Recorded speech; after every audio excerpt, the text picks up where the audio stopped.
So how do we decide what is valuable for our customers? Làm sao chúng ta có thể quyết định được là cái gì giá trị cho khách hàng của chúng ta? Easy to say, hard to do. Nói thì dễ nhưng mà rất khó để thực hiện. Especially when we talk about Nhất là khi chúng ta nói về reducing costs. giảm chi phí. Yeah. So, because we have a very short time today, Thời gian we're not, rất là ngắn đôi chúng ta hôm nay. and we don't really want to dig too deeply into all these things today. Mà rõ ràng là với những cái template, những cái mẫu dán đầy tường như này thì chúng ta không thể nào có đủ thời gian để đi qua được hết. Because we simply don't have time. In fact, this is my little reminder list to see where we are. Đấy là những cái danh sách mà đáng nhẽ tôi phải đi qua ngày hôm nay đấy. It's 2 o'clock. Nhưng mà đến giờ 2 giờ rồi. We talked about this and this. Và chúng ta mới chỉ nói được có hai cái sơ đồ. A lot more things to do, no? Là còn rất là nhiều thứ. So what I thought I'd do for this session to talk about the buyer experience cycle is to give you giờ tới đây chúng ta sẽ nói về cái chu trình trải nghiệm người dùng. Give you an example and get you to work on it with me, so we can work on it together, and that might be a good way to learn it as quickly as possible. Chúng ta sẽ đi thẳng vào cái sơ đồ và chúng ta cùng làm việc với nhau để chúng ta học nhanh hơn. So in your notes you do have some details about trong the cái buyer tài liệu experience ghi chép cycle. thì chúng ta có những cái chi tiết về cái cách thức triển khai cái chu trình trải nghiệm của người sử dụng.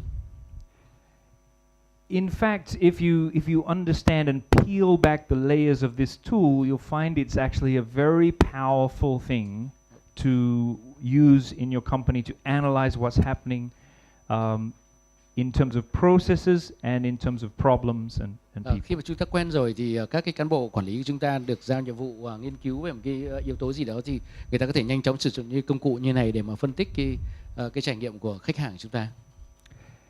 It has 2 dimensions to it. Nó là một cái sơ đồ có 2 chiều. Right. Along the top, you'll notice we've broken things down, the process down into 6 stages. Trên phía trên hay là trục tung ấy chúng ta chia ra khoảng 6 cái giai đoạn hoặc là hơn nữa. A little less is okay too, but you should có thể have ít hơn cũng được.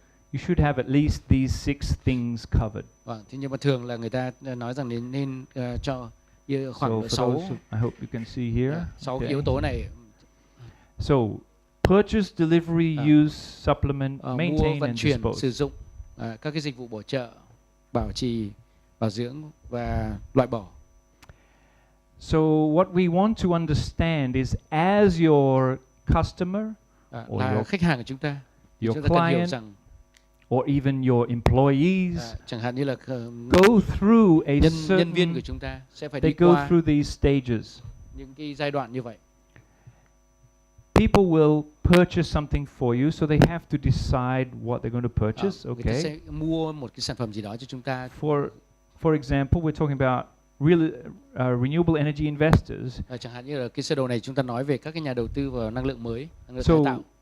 what technology should they invest in, and where should they invest? Cái công nghệ và cái ở đâu người ta nên đầu tư. This is making that decision in đây là cái whether it's purchase, investment, whatever that decision happens để to mua be. hay để đầu tư. Delivery is getting the logistics sorted out. Việc vận chuyển là để giải quyết những vấn đề về hậu cần. Using it is actually the process of operating that business or doing that thing. Chính là vận hành cái using thiết that bị chúng ta service. mua, cái dịch vụ để chúng ta mua. And then you've got supplemental, so extra things that can be added to it. Dịch vụ bổ trợ, có những cái giá trị khác cộng thêm vào đó. When I'm interacting with you, what do I need to do to maintain my service? Khi mà chúng ta tương tác với khách hàng thì chúng ta cần phải bổ sung cái dịch vụ bảo trì như nào đối với họ. And then when I'm finished, what do I do to say, okay, that's it, I'm done? Khi kết thúc một cái quá trình đấy thì cái vòng đời của sản phẩm kết thúc thì chúng ta làm như thế nào để loại nó ra? This is a typical kind of cycle that applies to any kind of consumer products. Các cái nhà viết sách người ta đã tổng hợp đây là những cái quy trình nó tương đối là phổ biến, phổ thông cho tất cả những cái quá trình mà mua sắm hoặc là đầu tư. Or any kind of general process. What we want to do is we want to customize these stages to our situation. Chúng ta học lấy cái mô hình này của họ và chúng ta sẽ cấu trúc vào trong cái câu chuyện của chúng ta, vào cái một vấn đề của chúng ta. So that's what we call buyer experience Do vậy cycle. cái công cụ này người ta gọi là công cụ về chương trình trải nghiệm của người mua. We're going to look at the key things that your customer, your buyer, or your employee, or your investor goes through when they deal with you. Những cái các cái giai đoạn mà nhà đầu tư hay là doanh nghiệp chúng ta phải trải qua. And we're going to do that from their perspective, not your perspective. Không phải là từ cái góc độ của chúng ta mà từ góc độ khách hàng, người mua của chúng ta. Right, so we'll get back to that in a second. Now, the next thing is we have this dimension. Và bên trục tung thì sao? So what we have here are what economists call utility levers. Các cái nhà kinh tế học thì người ta gọi là đây là những cái đòn bẩy. So this is where về tính hữu dụng.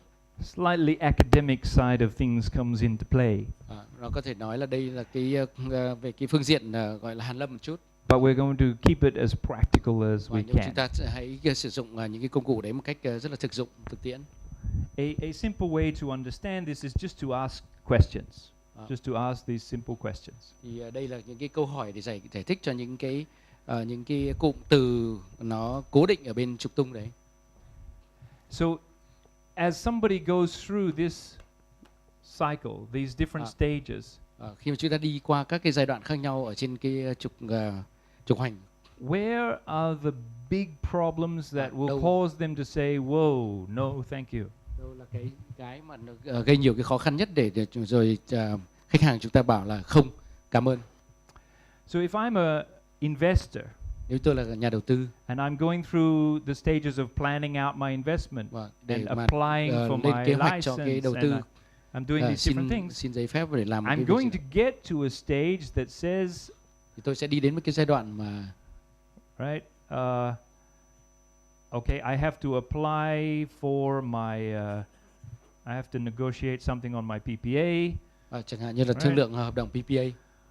And I don't like it. Or my lawyers don't like it. Hoặc là có thể là cái luật sư của doanh nghiệp, hoặc là who do I talk to? Là cái khách hàng chúng ta không hài lòng, thì lúc đấy người ta nói với chuyện với ai? Maybe this problem is under risk. Thì lúc đấy có thể là cái vấn đề nó sẽ rơi vào trong cái ô gọi là ô rủi ro. Maybe another problem, I have to do something, I have to go somewhere, I have to travel, I have to wait, so it affects my productivity. Có thể có những lúc mà tôi phải chờ đợi hoặc là làm chậm trễ, thì lúc đấy ảnh hưởng đến cái gọi là năng suất. Some things are too complicated, so that's có thể quá phức tạp thì nó ảnh hưởng đến cái yếu tố gọi là mức độ đơn giản. Some things are just not fun, they're not interesting, they don't give me a sense of prestige or any kind of benefit, they're not fun. Trên thương trường thì người ta còn chú ý đến một cái yếu tố nữa là nhiều khi nó không cái hình ảnh nó không đẹp mắt, nó không có kiểu uy tín. We want to chất lượng. understand how the problem thì nó sẽ rơi vào cái gọi là fun and image. Someone going through this, and we're going to just quickly work together with some post-it notes. Thì chúng ta sẽ lại dùng những cái tờ giấy vàng, giấy màu để chúng ta tìm ra những cái yếu tố mà nó gây ảnh hưởng đến những cái chương trình người mua này. So a couple of quick things about this. I found in real practice, as you use this kind of tool, it's very versatile. You can use it in a lot of different ways. Tôi nhận thấy rằng là trong cuộc sống chúng ta có thể sử dụng cái công cụ này vào trong nhiều cái phương diện khác nhau.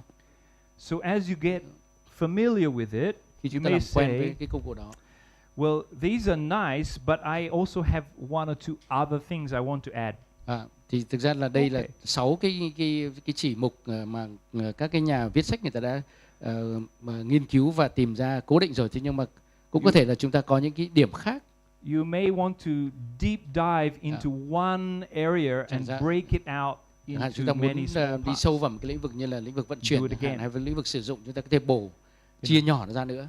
So as you get more familiar with it, you can do those kinds of things. But khi mà các cán bộ chúng ta họ làm quen với các cái cụ này rồi thì người ta sẽ lướt đi nhanh hơn. For today, we're just going to stick with.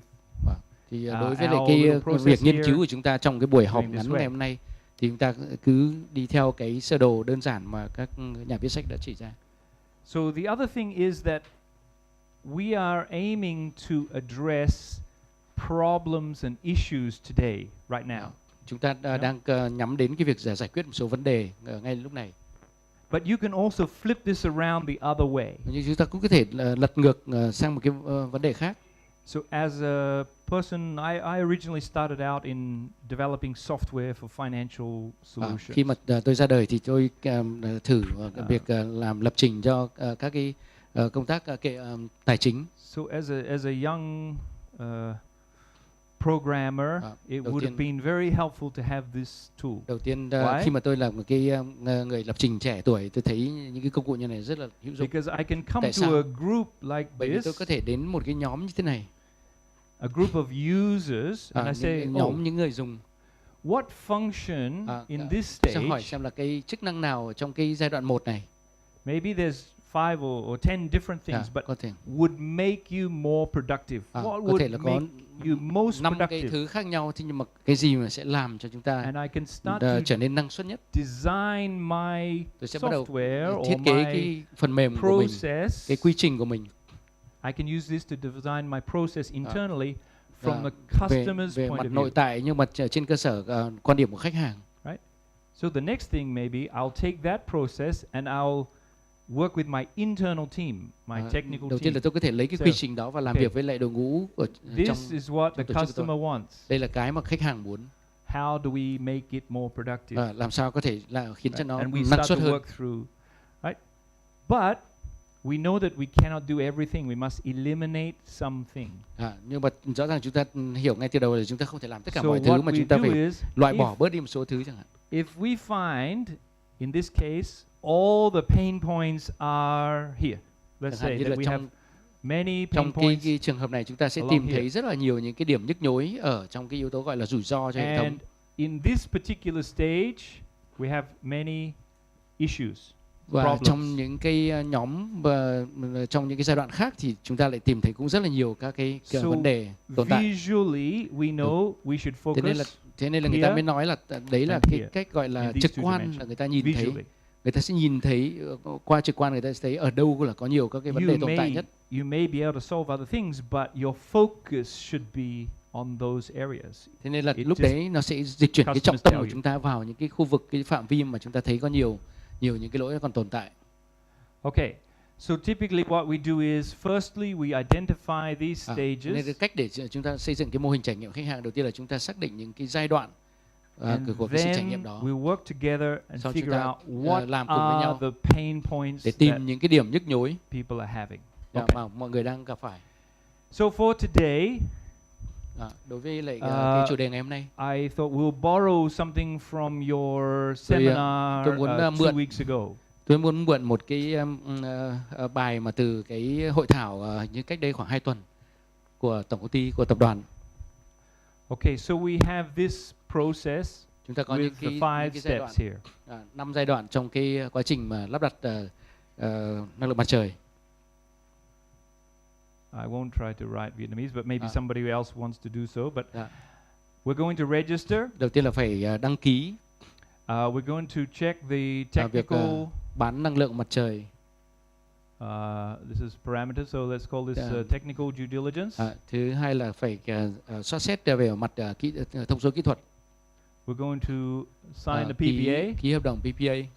Right? And then we're going to monitor our monthly. Sau đó thì theo dõi cái tiêu dùng hàng tháng. Metering. Trên công tơ mét. Billing, etc. Right? And we're going to get paid. Sau đó nhận tiền. For example. Thanh toán. Okay. Now, we may later want to do something else. We may want to add batteries. Có thể sau đó thì chúng ta lại thêm vào những cái thứ khác. Want to do some other changes. Bảo trì hay là we the customer, we have to do maintenance and different things. Khách hàng phải làm cái bảo trì. And one fine day maybe we'll get rid of the factory or có thể we will. Đúng một ngày nào đó chúng ta sẽ bỏ cái tấm của chúng ta đi. But let's start out with registering, just as a very quick example. So đây là một cái ví dụ rất là nhanh thôi. How are we going with registering? Chẳng hạn khi chúng ta đăng ký một cái dự án. time efficient for me as a customer? Is it easy for me nếu to là do? khách hàng thì tôi có dễ để làm hay không? Is it convenient, etc.?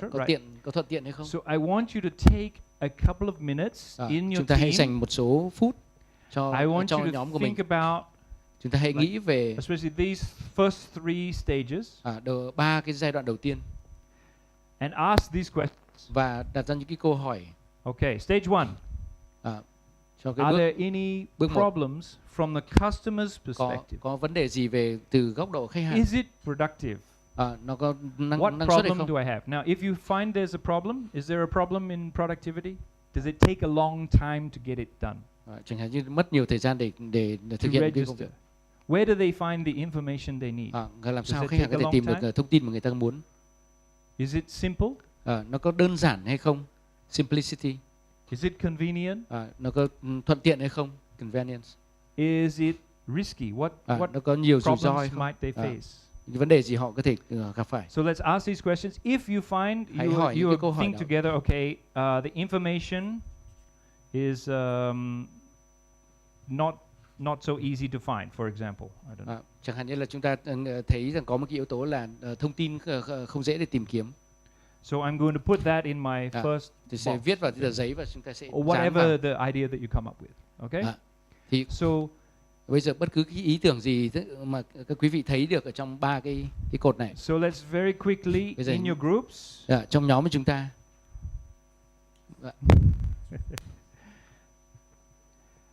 Have a quick discussion. Okay. Chúng ta thảo luận nhanh ở trong nhóm. When somebody is doing this process, Khi mà ai đó đang làm cái quy trình này, let's look at it from different dimensions thì nhìn and see từ nhiều where cái chiều khác the nhau. main issues are from the customer's perspective. Xem là vấn đề nó mà khách hàng gặp phải ở đâu.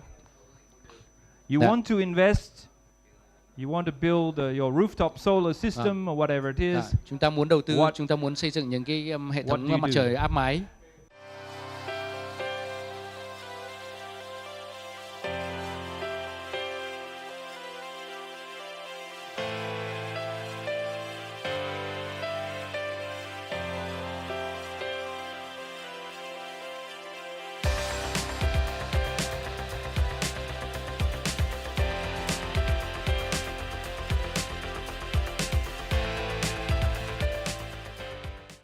Dạ. Có thể mời một anh ở nhóm 1 lên trình bày được không ạ? Anh lên trình bày. Okay, so xin mời các anh chị ạ. okay, everyone. I know you haven't finished, but in the interest of time, we're going to keep moving. Tôi biết là các nhóm vẫn đang rất là say sưa, nhưng mà vì chúng ta không có thời gian nhiều lắm ạ. This is just a quick glimpse of how this tool works. Đây là chúng ta nắm bắt nhanh cái công cụ này hoạt động như nào. In reality, trên thực tế, this process is much more complicated than this. Những cái quy trình này chắc chắn là sẽ còn phức tạp rắc rối hơn nhiều. Especially from the customer's perspective. Nhất là từ cái góc độ của khách hàng. For most of them, they have no idea what's going on. Phần lớn số họ là không có ý tưởng gì cả. So they will ask their friends. Họ sẽ hỏi bạn bè. Every friend has a different opinion. Và mỗi một người trả lời một cách khác nhau. And so it becomes even more complicated. Và nhiều khi lại làm rắc rối hơn cho vấn đề. And so for you to achieve your goals, to help nên là để làm sao understanding your đạt được cái mục đích của chúng ta là có thêm cái nhà cung cấp problems, thì chúng ta phải hiểu very rõ important. những cái vấn đề mà khách hàng thường có thể gặp phải. So the next step for this kind of thing is actually to go and talk to your customers. Thế nên là cái bước sau là làm sao chúng ta nhận diện ra vấn đề thì chúng ta sẽ đi ra nói chuyện với khách hàng.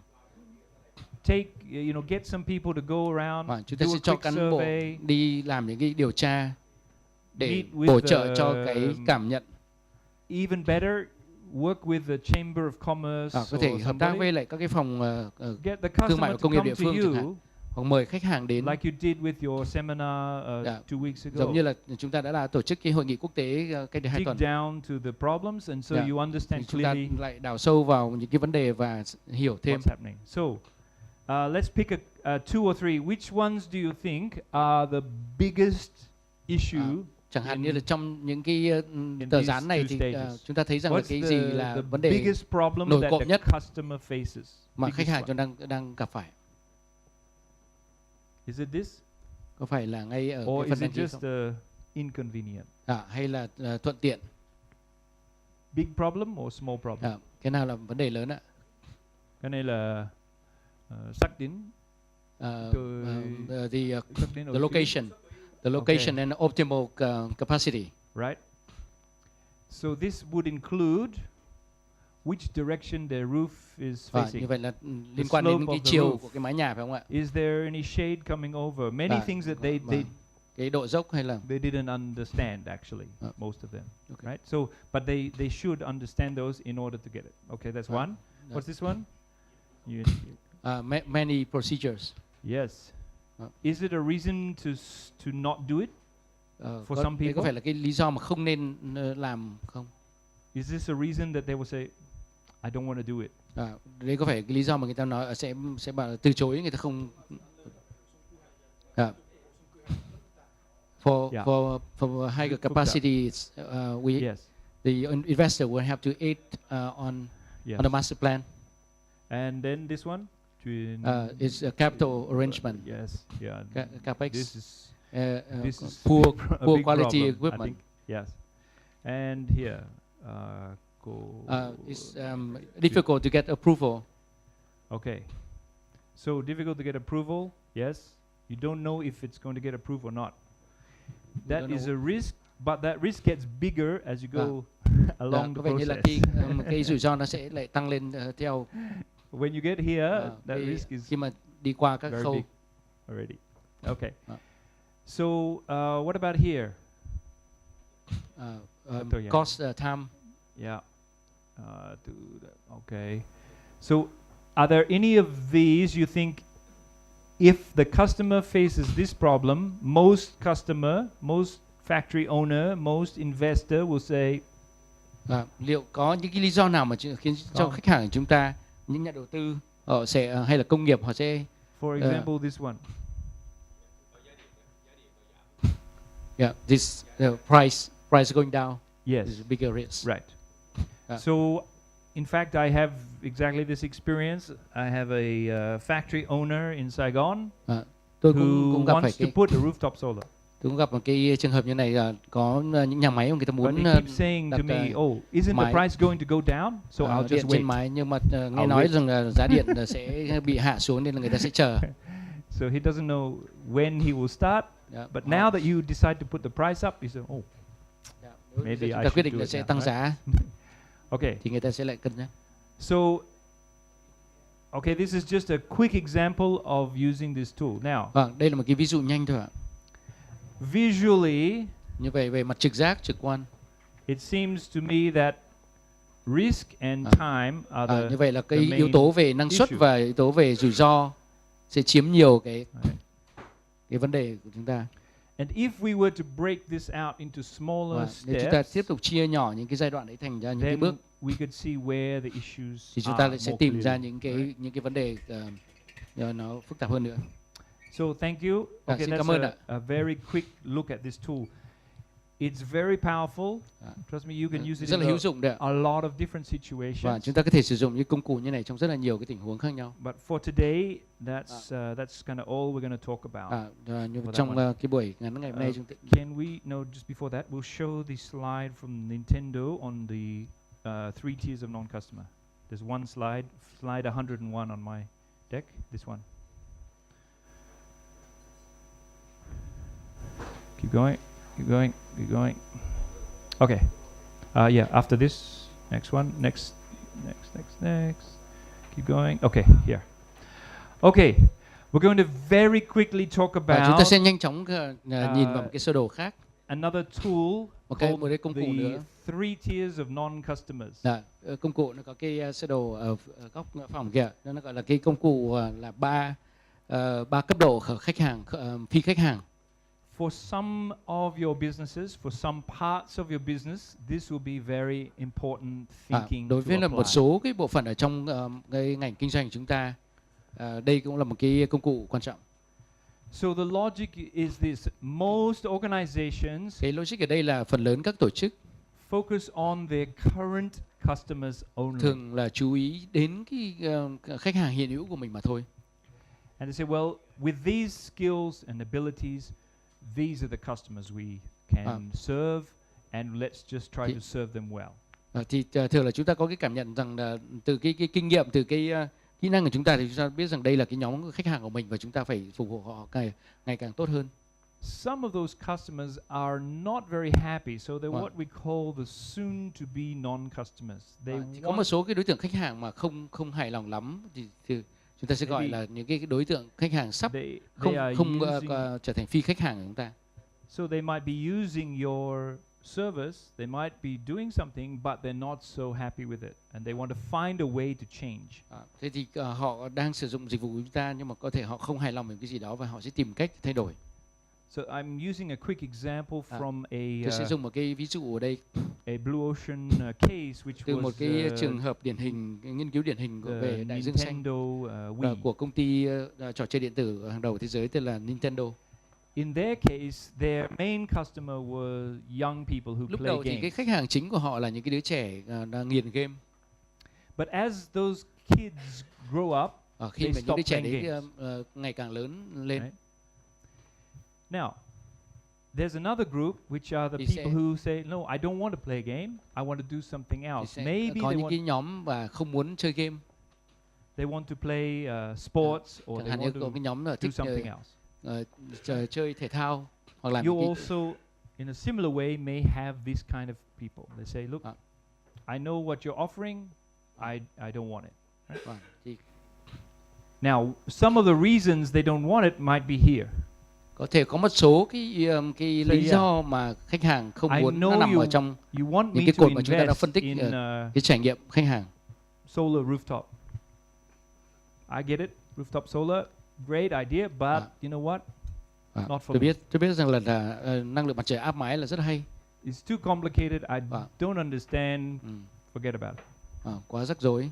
Tôi không hiểu. Right. So some customers are like that. Okay. Có một số khách hàng thường là như vậy.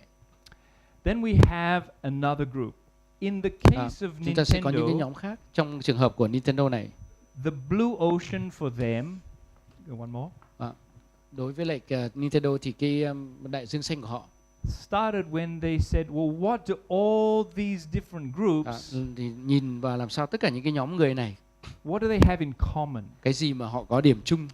You see, very often our logic in marketing and understanding people and customers is what is different about them. Thường là trong cái marketing của chúng ta thì chúng ta thường nghĩ một cái logic đơn giản là chúng ta xem cái sự khác biệt của các đối tượng khách hàng. But sometimes the big opportunity lies in understanding what makes people the same. Nhưng mà trong thực tế thì nhiều khi chúng ta lại tìm ra những cái cơ hội lớn trong khi mà phân tích xem là họ có những cái điểm gì chung nhất. And so in this particular case, that created a massive blue ocean opportunity. Trong cái trường hợp của Nintendo, người ta đã tìm ra những cái một cái đại dương xanh rất là lớn và giúp cho họ tăng trưởng trong một thời gian dài. So in basic terms, what they did is they did this for each of these groups. Thế thì những người Nintendo lúc đó đã hợp tác với ông tác giả của cuốn đại dương xanh để dùng cái sơ đồ BEC này, dùng sơ đồ trải nghiệm khách hàng để phân tích cho từng cái nhóm khách hàng một. So they did it for teenagers. Họ làm cho cái nhóm thiếu niên. And they did it for cho đối tượng cha mẹ ông bà. And then they saw what is it that they have in common. Và họ tìm ra những cái điểm chung của những cái nhóm khách hàng đó. And so this started them thinking on the road to where can we unlock a new opportunity. Và người ta đặt ra câu hỏi là làm sao, ở đâu có thể tìm ra những cái chìa khóa để mà khai mở những cái điểm chung đó thành cái cơ hội kinh doanh. So as I mentioned, this process can go backwards and forwards. Slide number 7. Do vậy cái quy trình này, quy trình này của chúng ta có thể just go forward làm đi làm lại. 4 slides. On the second, the second deck. Slide 7. Yeah, second deck. Yes, correct. Slide 7. Yeah. Thank you. So this process is going backwards and forwards until we uncover cái chương trình trải nghiệm người mua is. Với lại cái phân tích các đối tượng phi khách hàng, chúng ta có thể làm tiến làm lui. Now, as we discover the issues, problems, pain points that Khi people chúng ta have, tìm được những cái điểm nhức nhối then từ cái góc độ của khách hàng, we look at the bigger pool of potential thì customers. chúng ta sẽ Okay. nhìn vào một cái nhóm lớn hơn những cái đối tượng khách hàng. Then the next thing we're going to do Và is tiếp theo đó, start to explore và chúng ta sẽ bắt đầu new khám phá possibilities. những cái cơ hội mới.